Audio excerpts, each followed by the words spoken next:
Grabando en esta sesión. Te doy la bienvenida y empezamos. Rema 5, la segunda clase. Este es un enfoque teológico. Es un enfoque teológico de la enseñanza.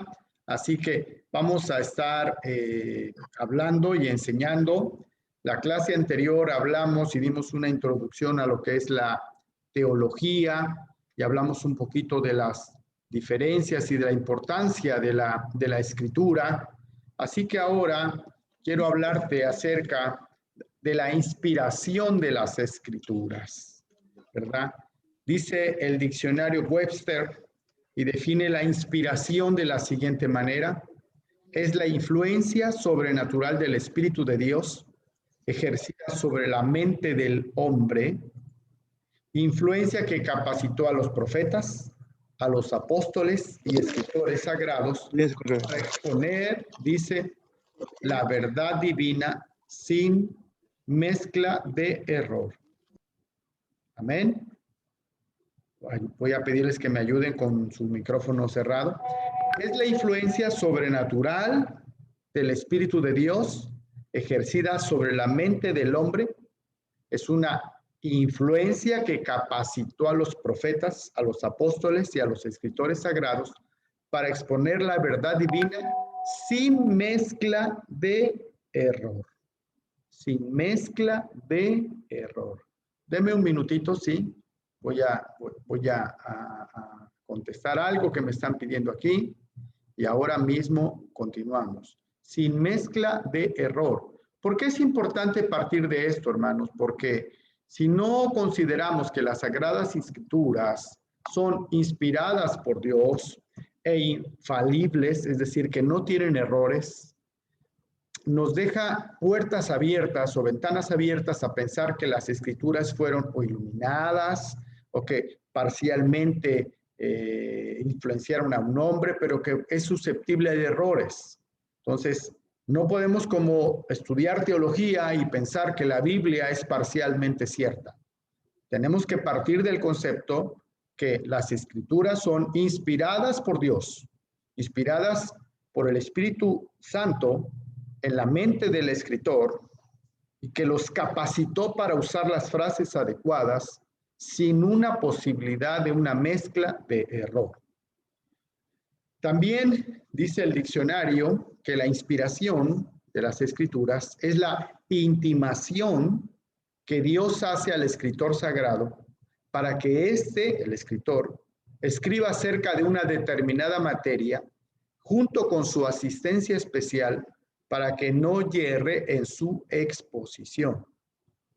Estos dos diccionarios acerca de la inspiración divina refuerzan el concepto de que los escritores escribieron la Biblia inspirados en su mente por el Espíritu Santo, pero también guiados para usar las frases, las palabras que motivan a que la Biblia no tenga errores. Eso es muy importante. De acuerdo al doctor Gaussen, que fue un suizo que nació en Ginebra en 1790, murió en 1863, dice que el poder inexplicable que el Espíritu Divino ejerce en los autores de las Escrituras sagradas para guiarlos aún en el empleo de los vocablos que deben usar y preservarlas de todo error u omisión. Hermano, estamos yendo a un punto que como teólogos o como el enfoque a la teología, nosotros tenemos que identificar que las Escrituras no tienen errores y que fueron inspiradas. La inspiración, según la definición formulada por el apóstol Pablo en 2 de Timoteo 3:16, que está ahí arribita, y que dice que toda la escritura es inspirada por Dios. Toda la escritura es inspirada por Dios y que es útil para enseñar, para redarguir, para corregir, para instruir en justicia. Dice esta slide que es un soplo recio. Es un soplo recio, es un momento en el que el escritor está consciente, ¿verdad?, está consciente de Dios en el hombre, capacitando a éste para expresar la verdad. Hermanos, esto es muy importante y es base fundamental de nuestro fundamento, que Dios habla por medio del hombre y por lo tanto todo el Antiguo Testamento es la palabra de Dios, tanto como si Dios mismo hubiera pronunciado cada una de las palabras. ¿Por qué estamos hablando esto? Porque el fundamento de entender las doctrinas que vienen parten de que nosotros entendamos y sostengamos y nos estemos convencidos que la Biblia es inspirada 100% por Dios y que es motivo de un soplo divino en el hombre y que también llevó a los escritores bíblicos a usar las frases adecuadas, ¿verdad? Para no errar a la Biblia, para no promover errores o inconsistencias, de tal manera que tengamos un canón perfecto, útil, ¿verdad? Para enseñar, para redarguir y para instruir en justicia.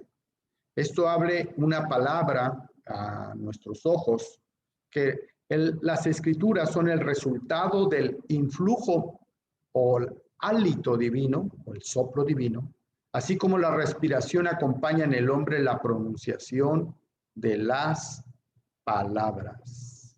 Estamos esta noche, para quien se acaba de conectar, iniciando la clase y hablando acerca de la inspiración de las escrituras. Y estamos entrando a la introducción de lo que es la teología sistemática. Así que las doctrinas del Nuevo Testamento, tal como fueron expuestas originalmente, todas las doctrinas de la Iglesia son simples y se pueden definir con mucha sencillez. Pero en el transcurso de los años, la Iglesia se vio confrontada con análisis, con exegetas, con puntos de vista erróneos y defectuosos con respecto a esas doctrinas, que la Iglesia misma entonces se vio en la necesidad de cercarlas y de protegerlas a través de definiciones. Así que por esas cercas y por esas definiciones nacieron los credos y nacieron las posturas y nacieron las posiciones bíblicas. Así que la doctrina de la inspiración, según se enuncia en la palabra, es muy sencilla, ¿verdad? Pero esta doctrina, que es mediante definiciones amplias y detalladas, en oposición a ciertas teorías, es necesario sostener que la inspiración de las Sagradas Escrituras es divina y no es totalmente humana. Es decir, que Dios aporta el contenido de la Biblia para que el hombre la escriba y el ser humano no tiene aportación para su propio gusto e inclinación sobre las verdades fundamentales, ¿no? A lo mejor puedes decir una palabra o algo, pareciera que el escritor Pablo tiene un estilo particular de escribir, pero la Biblia completa en su mensaje no es incongruente entre ella misma. Ahora, los modernistas comparan la inspiración de los escritores sagrados con esa clarividencia espiritual y sabiduría que se pudieron observar en Platón o en Sócrates, estos filósofos, ¿verdad?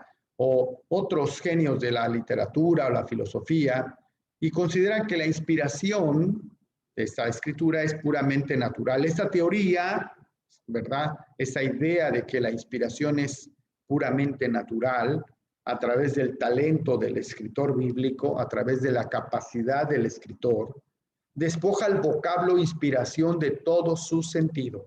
No es, ¿verdad?, consecuente, como se puede ver en la Biblia, con su carácter único y su carácter sobrenatural.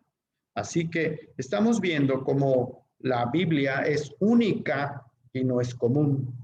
Algunos confunden la inspiración con la iluminación.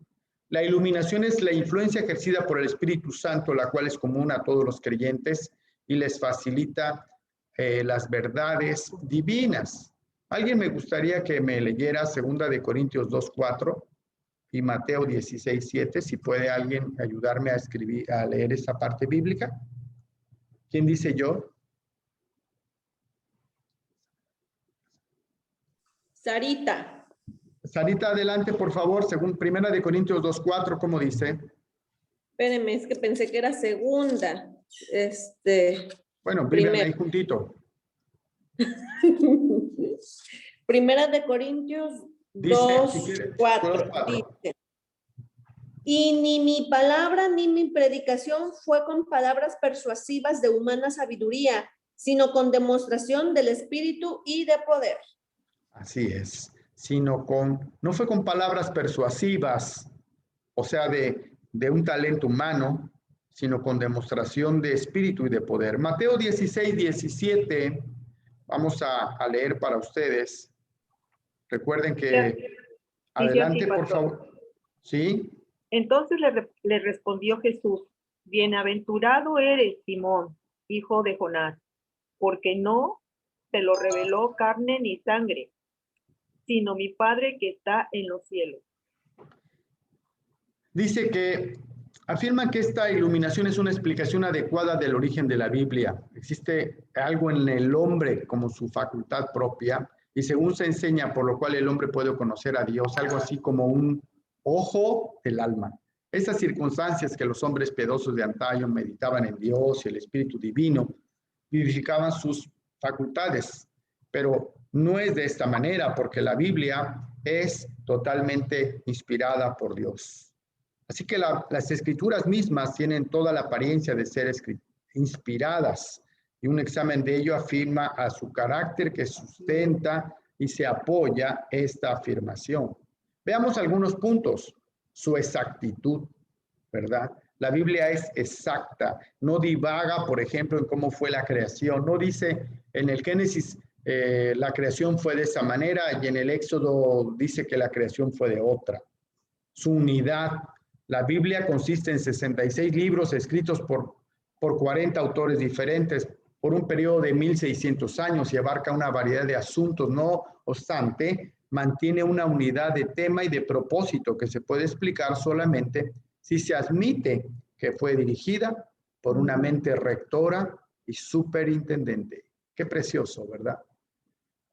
¿Cuántos libros hay que justifican aún 2 lecturas? ¿Verdad? Pero la Biblia se puede leer centenares de veces sin que se logre sondear todas sus profundidades o que se pierda el interés para sus lectores. Hay libros que los lees una vez y dices, no, esto ya lo vi y lo ojeas, pero la Biblia no. Su extraordinaria circulación, habiendo sido traducida a centenares de idiomas y leída en la mayor parte de los países del mundo. Su actualidad, porque es uno de los libros más antiguos y sin embargo es el más moderno, ¿verdad? Pero uno siente que es inspirado, ¿no? Alguien hizo esta pregunta, pero usted no cree que en ese libro, ¿no es cierto? Le dijo un profesor de un colegio de Nueva York a una señora cristiana que había estado asistiendo a la clase bíblica. Y dijo, claro que sí, respondió la señora. Sucede que conozco personalmente al autor. Porque cada persona al leer la escritura va a encontrarse con Dios. Entonces, hermanos, estamos entrando a la introducción de lo que es el concepto de que la Biblia es infalible. Di conmigo infalible. Infalible. Gracias. Bueno, vamos a ver quién más se anima a decir infalible. Infalible. Infalible. Infalible, no es inflable, infalible. Di conmigo otra vez infalible. Infalible. Y dice la letra... Gracias, hermano. Dice la letra pequeña de este slide. ¿Qué es la infalibilidad bíblica? ¿Verdad? A eso sí parece trabalenguas. La palabra infalible significa inmunidad de error. Si algo es infalible, nunca es malo y por lo tanto es absolutamente confiable. De igual forma, la palabra inerrante, también aplicada a la escritura, significa libre de error. Sencillamente, la Biblia no tiene errores. Hay una primer tarea que me gustaría dejarles, es la investigación y el sustento, el artículo de que la Biblia es infalible. Así que una primera tarea es investigar más alrededor de este concepto. ¿Por qué se dice que la Biblia es infalible? ¿Por qué estamos insistiendo en esto, hermanos? Porque cuando tocan a tu puerta los testigos de Jehová, te presentan una traducción que no es la Biblia. Y hoy, para nuestro asombro, ellos estudian la versión Reina Valera para descalificarla y la confrontan con la versión King James o algunas otras versiones y tratan de descalificar a la palabra con otra traducción, con otra Biblia, para defender su traducción. Entonces, tú y yo tenemos que profundizar en estos conceptos y saber en quién tú estás apoyando tu fe en este documento y que tú puedas entender estos conceptos. Entonces, primer tarea es investigar lo que corresponde a que la Biblia es infalible. Quisiéramos un texto de una página o 2 páginas o 3 páginas. Y si alguien quiere hacer una presentación, también puede hacer una presentación y la siguiente clase nos la presenta. Muy bien. ¿Está claro? Ok, espero que todos me hayan escuchado. Sí, pastor, claro. Sí, está claro. Gracias. Entonces, la Biblia afirma ser infalible, como dice 2 de Pedro 1:19, porque también tenemos la palabra profética más segura, ¿verdad? Pedro continúa con una descripción de cómo la Escritura llegó a ser, porque dice, ninguna profecía de la Escritura es de interpretación privada, porque nunca la profecía fue traída por voluntad humana, sino que los santos hombres de Dios hablaron siendo inspirados por el Espíritu Santo. La Biblia misma afirma no tener errores, no ser mala, es lo bueno y es infalible. Ahora, veamos esto. Si Dios es infalible, pues también lo es su palabra, ¿sí? Si Dios no es malo, si Dios no tiene errores, también lo es su palabra. La doctrina de la infalibilidad de la Biblia se basa en una comprensión de la perfección del carácter de Dios. Se basa en una comprensión de la perfección del carácter de Dios. La palabra de Dios, entonces, podemos decir que es perfecta, que convierte el alma, como dice el Salmo 19:7, porque Dios mismo es perfecto. Amén. Teológicamente, Dios está estrechamente relacionado con su palabra. Amén. Al Señor Jesús se le llama el Verbo, está estrechamente relacionado con su palabra. Hace poco con uno de mis maestros del seminario discutía, porque él tenía una opinión, que Dios es más grande que lo que revela su palabra. Y le decía yo, no, estás en un error, le dije, y discutimos un momento, y le dije, porque si eso piensas, entonces quiere decir que la Biblia es incompleta, ¿no? Que la Biblia le falta, o que quedó inconclusa y que pudiera tener otros escritos adicionales. Dije, eso es un grave error.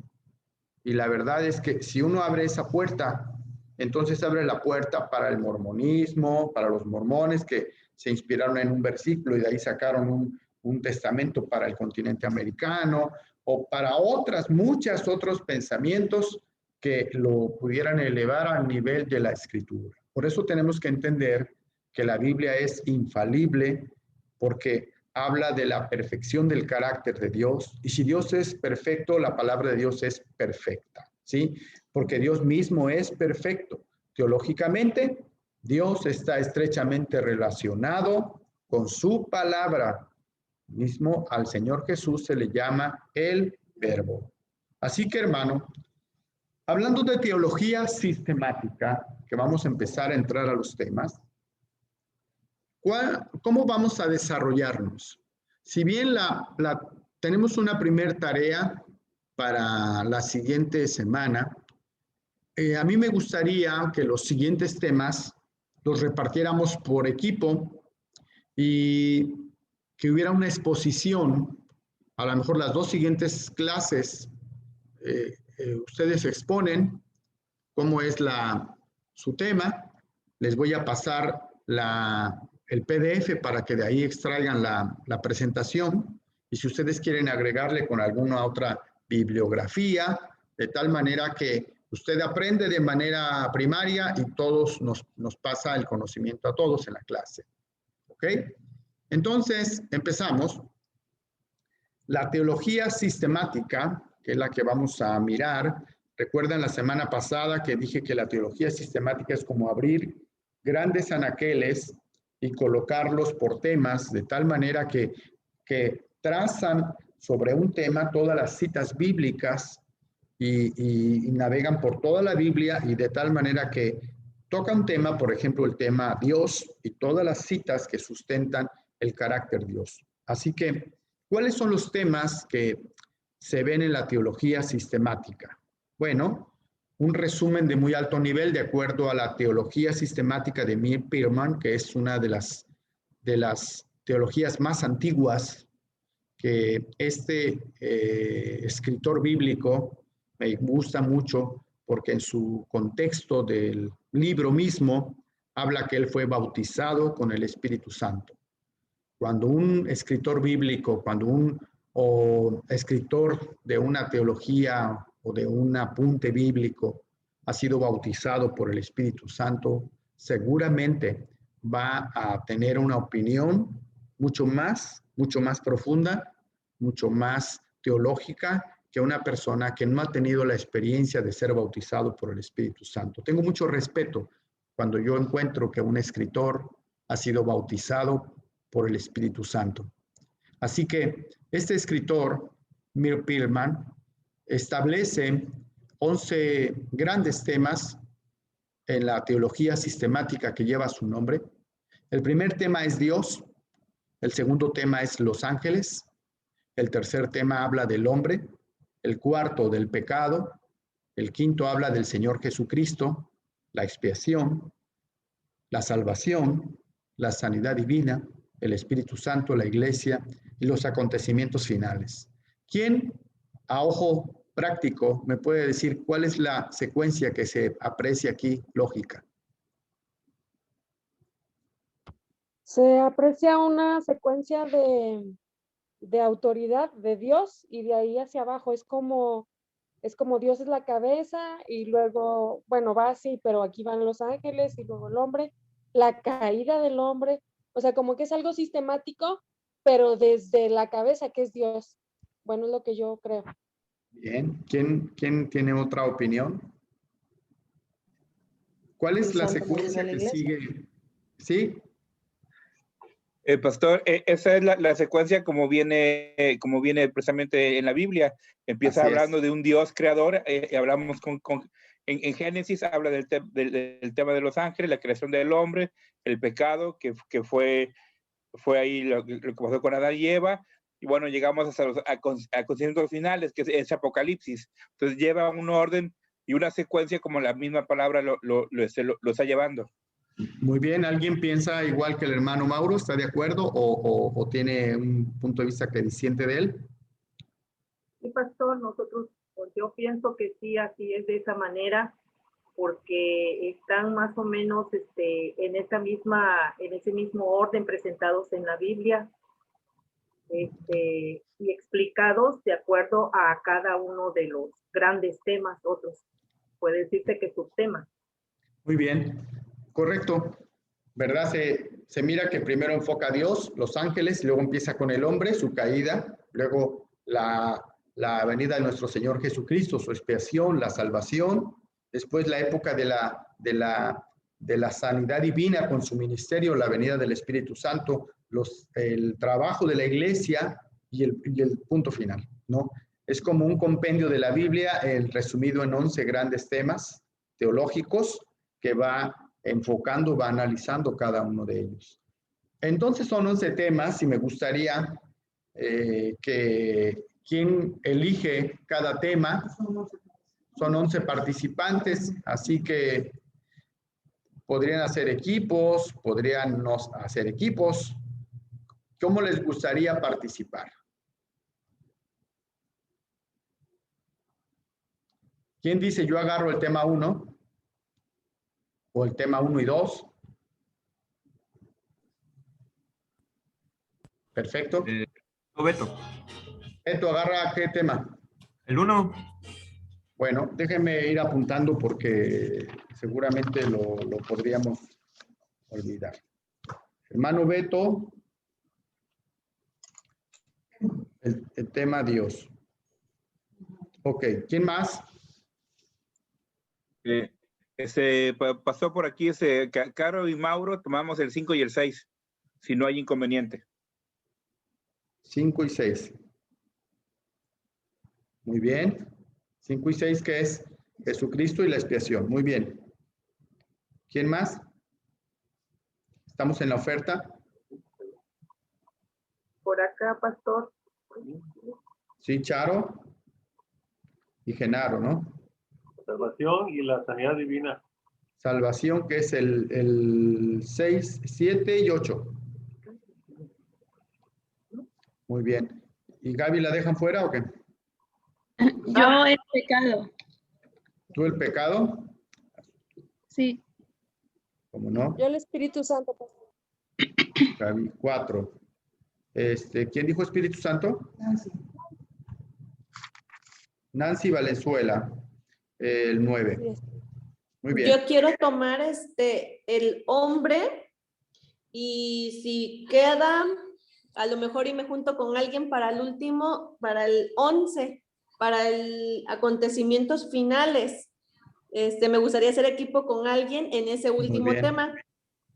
Muy bien. Ya tomaron el Espíritu Santo y la iglesia. Ya. El Espíritu Santo ya. El Espíritu Santo es 9, lo tomó Nancy Valenzuela. La iglesia todavía no. Me gustaría cambiar. Todavía no estamos en la etapa de permutas, hermana Charly. ¿Cuál quiere usted cambiar, hermana? Cambiar tener el de la iglesia por el de sanidad divina. El de sanidad divina es el 8, entonces le ponemos el 10. 7 y 10. 7 y 10. Muy bien. Por favor. ¿Cómo no, hermana? ¿Quién nos falta para anotarles? Falta Naomi Miriam y la hermana Lola. Ajá, el Lola y la hermana Mayola. ¿Cuáles quedan, pastor? O sea, falta el tema de 2, Los Ángeles. ¿Te parece? Pues sí, sí está bien. Así como que no la veo muy convencida, muy alegre, como que resignada. Y sanidad divina también queda. 2, Ángeles, Lola. Lo puede hacer con Licha, lo puede hacer con Marlene, puede buscarse un apoyo para que le ayuden, hermana, ¿eh? Ok, está bien, pastor. Ahí yo invito a ver quién me ayuda. Ajá. Falta la hermana Mayola, falta Naúl y Miriam. ¿Cuál queda, hermano? Falta, ya tengo el 1, tengo el 2, Los Ángeles ya está, el 3 ya está, el 3, el 4, el pecado ya está con Gaby, el 5, el Señor Jesucristo ya está, el 6, la expiación ya está, el 7, la salvación ya está, el 8, sanidad divina, falta el 8, sanidad divina, falta el 8, Sí lo tomaré, hermano, pero... el 9 ya está, el 10 ya está, el 11 con Sarita puede ser. Ok, hermano, el 11. El 11, muy bien. Hermana Mayola con Sarita. ¿Está de acuerdo, hermana Sarita? Sí, claro que sí. Perfecto. Entonces queda el 8, le tocaría al hermano Naúl y Miriam. Si los ven por ahí, les dice. Muy bien. Entonces, voy a tomarle una foto y se las mando. No hagan caso de la letra, es meramente error de fábrica. Muy bien, entonces vamos a ver un panorama de lo que contiene cada uno de estos temas. Así a muy alto nivel, podemos hablar que cuando hablamos de Dios, van a hablar de la existencia de Dios, de la naturaleza de Dios, de los atributos de Dios y la Trinidad de Dios. Un tema muy importante. Cuando hablemos de los ángeles, que le toca hablar a mi hermana Lola, van a hablar inclusive de Satanás y de los espíritus malos y de los ángeles. Así que va a estar muy interesante esa filmina. 3, que le toca a Sarita, hablar del origen del hombre, su naturaleza y la imagen de Dios en él. Cuando hablemos del 4, que le toca a Gaby, va a hablar de la realidad del pecado, el origen del pecado, la naturaleza del pecado, la consecuencia del pecado. Cuando hablemos de el Señor Jesucristo, que es el 5, con nuestra hermana Caro la hermana Caro y Mauro, la naturaleza de Cristo, las dignidades y su obra.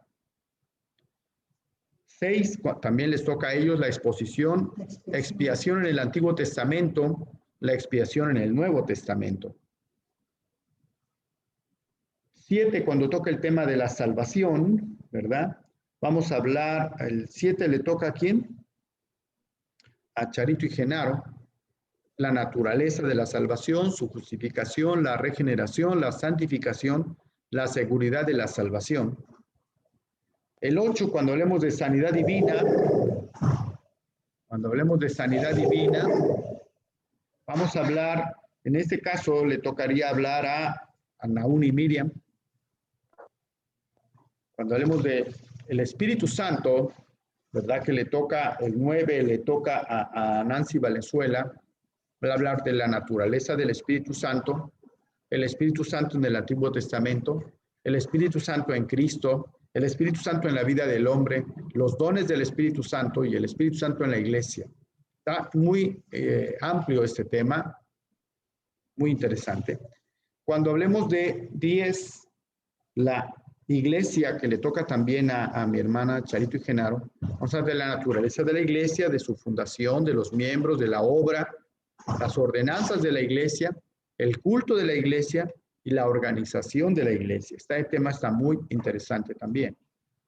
Y finalmente, los acontecimientos finales, vamos a hablar de la muerte, ¿verdad? Del estado intermedio, de la resurrección, de la vida futura, del destino de los justos, del destino de los malvados y de la segunda venida de Cristo. Así que son los 11 temas que vamos a tener y me gustaría ahora ponernos de acuerdo. La presentación debería ser ¿de cuánto tiempo? Debería ser de unos 10 minutos, 15 minutos, dice la pastora. Para que... Yo creo que algunos temas durarían toda la clase, o Sí. 1 hora o media. Sí, pero trataríamos de que fuera no tan profundo en el sentido de que no tan largo. Dice la pastora, profundo pero no largo. La idea sería, estos mismos temas los vamos a ver después en la teología bíblica. Hoy estamos enfocándonos a la teología sistemática. Y después vamos a cambiar el prisma a verlo desde la teología bíblica.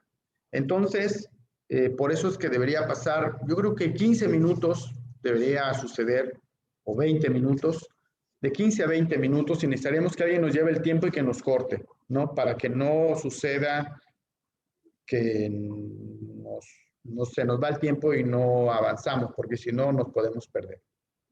15 a 20 minutos a más tardar y empezaremos la siguiente sesión. Y la tarea anterior, habla la pregunta de la pastora de la tarea, que es investigar sobre la infalibilidad de las escrituras. Si alguien levanta la mano y prepara una presentación, nos dice en la semana, pero si no, por lo menos que lo entreguen en un documento escrito. Entonces, vamos a ponernos de acuerdo si la siguiente semana debería presentar Beto, es el 1, debería presentar debería presentar Lola, ¿sí? Y si da tiempo, podría empezar Sarita. ¿Sí? ¿Estamos de acuerdo? 26, Sí, pastor. Sí, el día 25 de abril. 25 de abril. No, de febrero. De febrero. Sí, la siguiente semana es 25 de febrero. 25 de febrero sería Beto, 25 de febrero sería la hermana Lola. Y tentativamente, Sarita, tendrías que prepararte para el 25 de febrero también. ¿Sí? Me parece que pastor. Me parece que podríamos presentar 3. Para la siguiente semana, que debería ser el 4 de marzo, debería ser Gaby. 4 de marzo. 5 y 6 debería ser 4 de marzo. ¿Sí? Caro y el hermano Mauro. Después tenemos el 11. El 11 de marzo debería ser Genaro y Charito, juntamente con 7 y 8. Y 8 sería Naum. Sería el 11 de marzo. ¿Sí? Y luego sería el 18 sería, no, también el 9 Nancy también sería el 11 de marzo. Estamos pensando en tres clases. El día 10, el equipo 10 sería el 11, sería el 18 de marzo.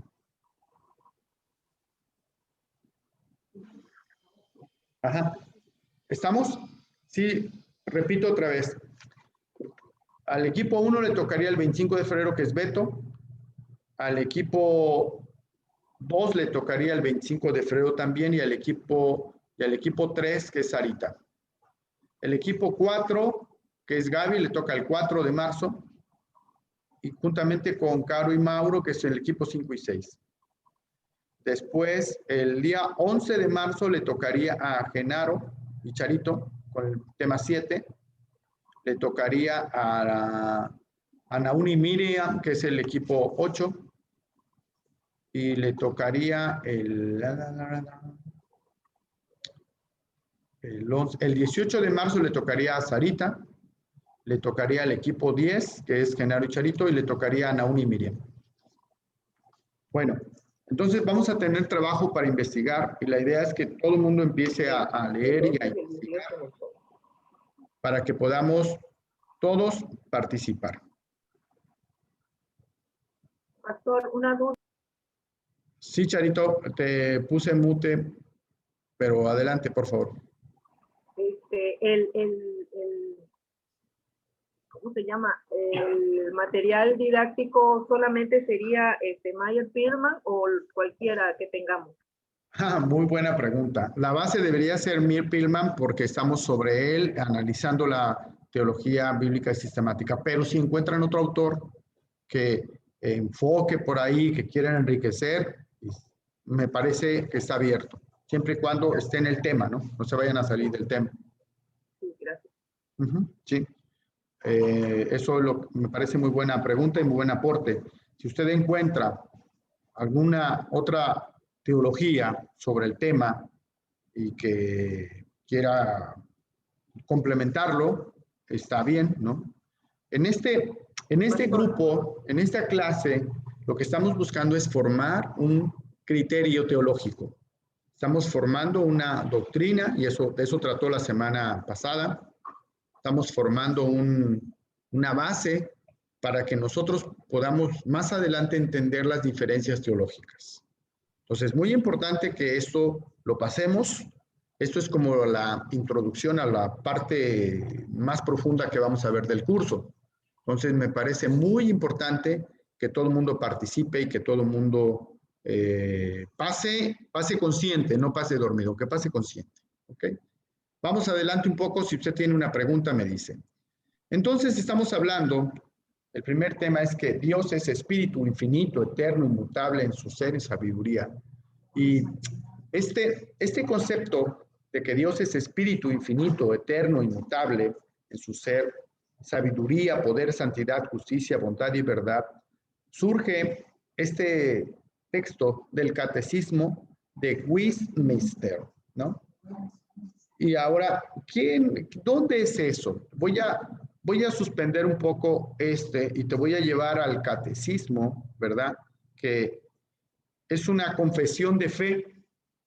Es un breve resumen teológico apologético de credo cristiano protestante de formación calvinista, promulgado en 1646, allá por la Reforma, que recoge toda la ortodoxia doctrinal de la Iglesia reformada, nacidas del movimiento calvinista en Gran Bretaña, cuyas raíces históricas están en la doctrina expuesta por Juan Calvino durante el siglo XVI en Suiza. Aunque se hizo primeramente para la Iglesia de Inglaterra, permanece como un estándar subordinado de doctrina para la Iglesia de Escocia y ha influido sobre las iglesias presbiterianas en todo el mundo. Me gustó este texto, por eso te lo estoy leyendo. En 1643, el Parlamento inglés convocó a los teólogos piadosos, doctos y juiciosos para que se reunieran en la abadía de Westminster, dice la pastora, para dar su opinión sobre cuestiones de adoración, doctrina, gobierno y disciplina en la Iglesia de Inglaterra.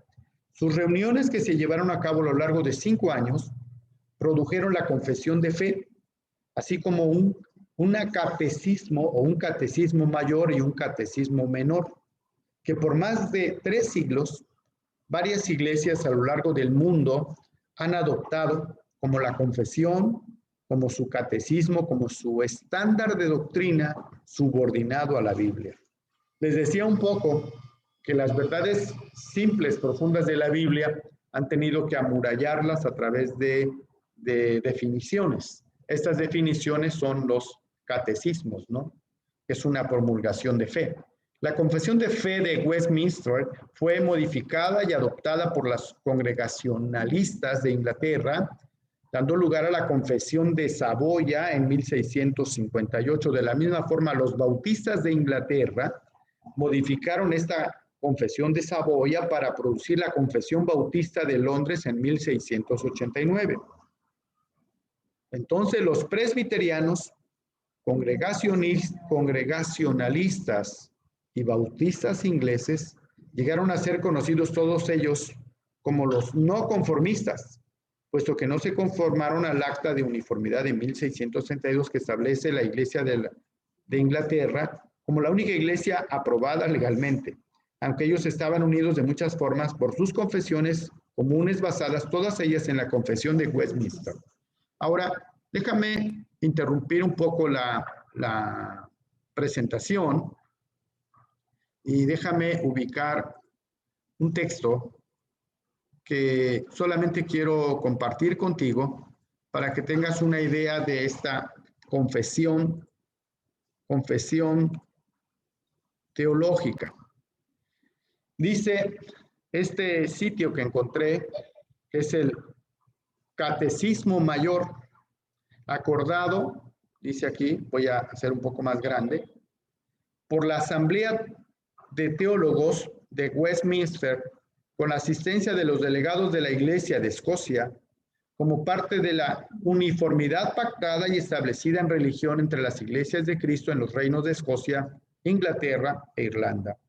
Aprobado por la Asamblea General de la Iglesia de Escocia en 1648, para ser un directorio para catequizar a los que tienen habilidad en la fundación religiosa con pruebas de las Escrituras. Deme un minuto porque la perra se está volviendo loca. Tengo que exorcizarla. En el nombre de Jesús, ya.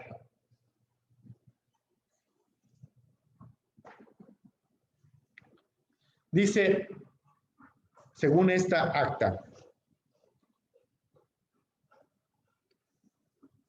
Asamblea en Edimburgo, el 12 de julio de 1648. Mira, estamos viendo un acta de hace bastante ratito. acta aprobada y es el catecismo mayor.